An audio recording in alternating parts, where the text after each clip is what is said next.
Unless there's further questions from anybody, let's move on to the Oxford Street Development Corporation. Assembly Member Boff. Your decision to pedestrianise Oxford Street West proceeds despite your own consultation, identifying concerns about increased congestion, longer bus journey times and reduced accessibility for older and disabled Londoners. At a time when you're cutting staff, cutting police officers, cutting scrutiny of the Met, cutting bus routes and increasing the council tax for working Londoners, isn't spending an extra £18 million on the Oxford Street Vanity project an indication of how you have got Londoners' priorities totally wrong? Well, I'm not sure the member understands how a global economy like London works, so let me explain it to him.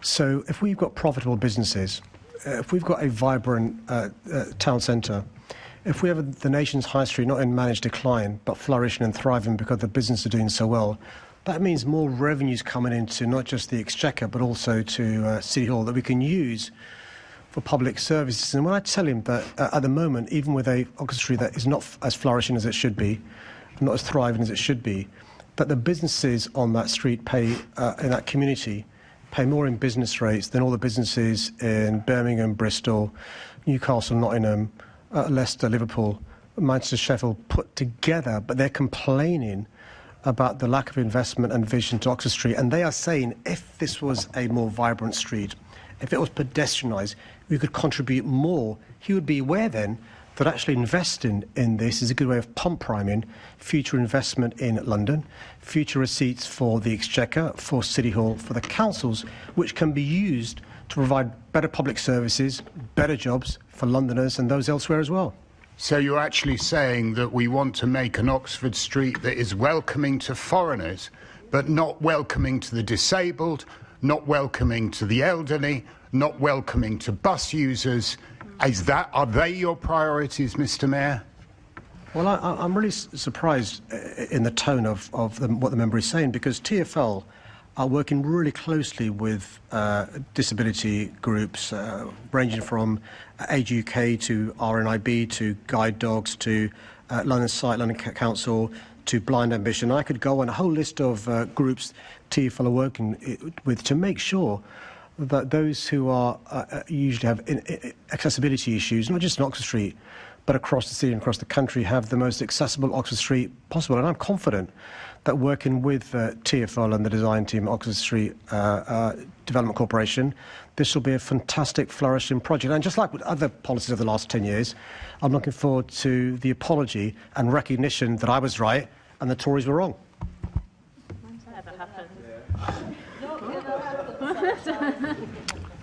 Okay, right. Take another deep breath. We've now reached the end of the question and answer session. Thank you to the Mayor and the officers for answering our questions today. The Assembly will now adjourn and return in 1 hour 15 minutes. 1:35, which is 1:35 to continue the meeting. That laser-like priority, get these dangerous weapons off our streets. And we fund it by reversing the increase in City Hall headcount since Sadiq became Mayor in 2016. In that time, the headcount has almost doubled, but our outcomes for Londoners twice as good? Of course they're not. And nowhere is that clearer than in Londoners' fear of crime. However the Mayor chooses to cherry-pick the stats, his record speaks for itself. Knife crime up at least a third on his watch. I don't remember anyone complaining under Boris that London was undergoverned, but I do hear complaints every day that London is now under-policed. The Labour government's catastrophic mismanagement of the economy has forced private sector businesses to make tough choices, and it's only fair the public sector must do the same. So this amendment, it takes full account of any necessary redundancy payments, and it delivers a full £46 million annual saving from year 2 and beyond, and that's what goes into funding those extra police officers. So, colleagues, I invite you to join me in backing this amendment. It's a question of priorities. Do we prioritise bloated city government, or do we prioritise keeping our streets safe? I know which way my group will be voting. Thank you. And Assembly Member Prince to second, please. I so second, Chair, and reserve my right. Thank you. Thank you. The next motion is proposed by Assembly Member Russell, please.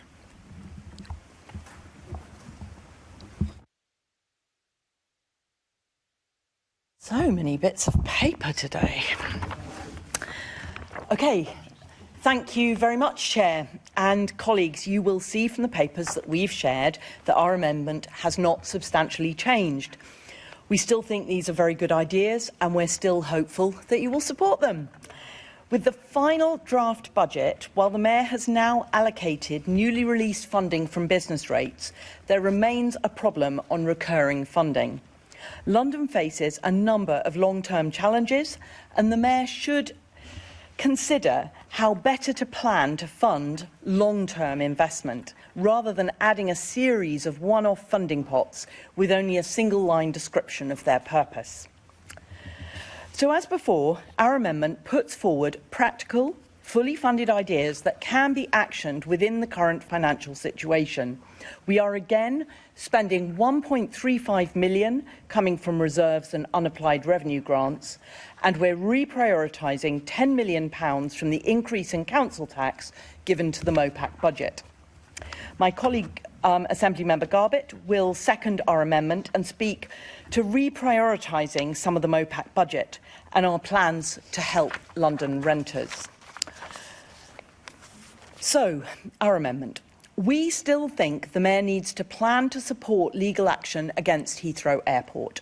Not everyone in the Chamber will be against expansion, but we know the Mayor always has been, and he's previously joined legal action against expansion.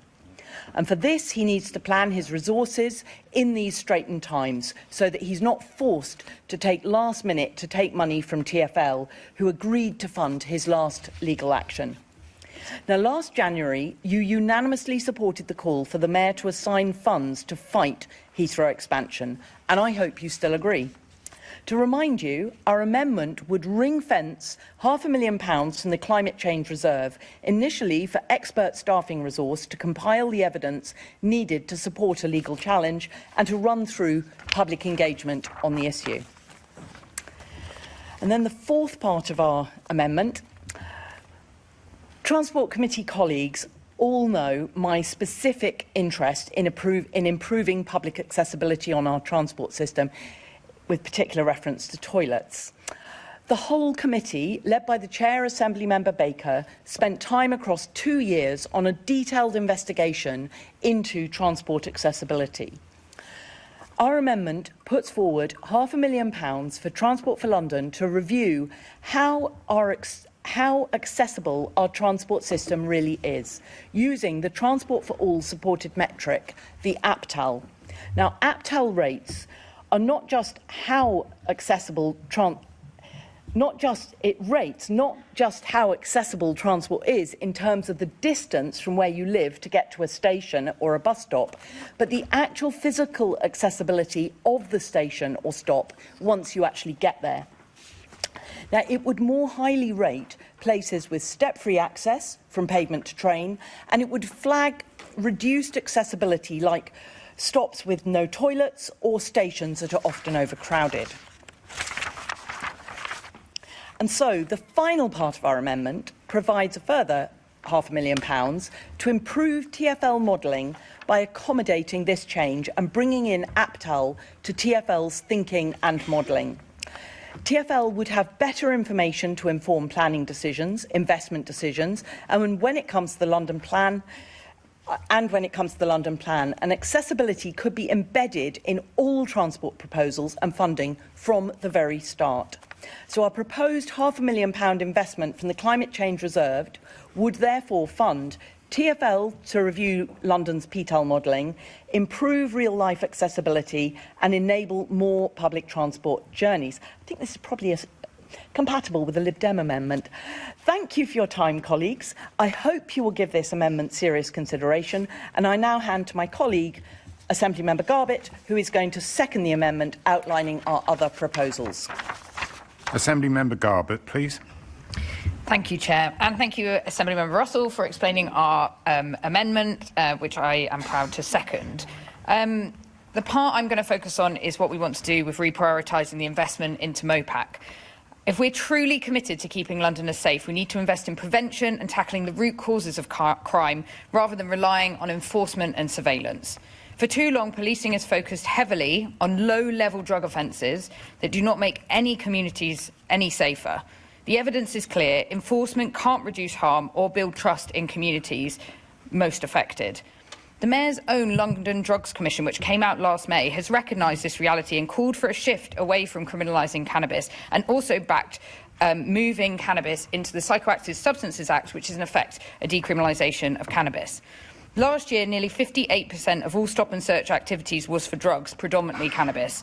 The stringent stance on drugs is costing people's lives and leading to the criminalisation of so many young people. The Mayor's Commission proved what we already knew, that while black and brown people use cannabis at a similar rate to white people, black Londoners remain disproportionately targeted and are more likely to be stopped and searched for cannabis possession. The Greens have long called for cannabis to be legally controlled and regulated. Young black Londoners are over-policed and under-protected, and changing the way cannabis is policed will begin to address the injustice.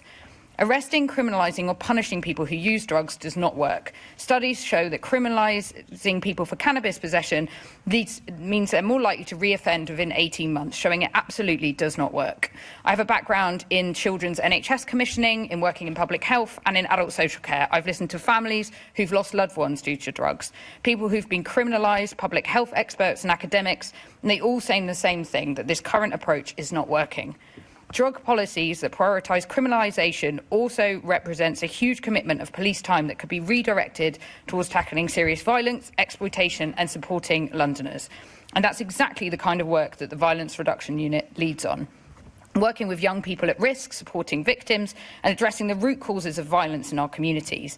Deprioritising cannabis policing is about being smart and evidence-led. It means focusing resources on proven prevention and intervention efforts that truly keeps Londoners safe.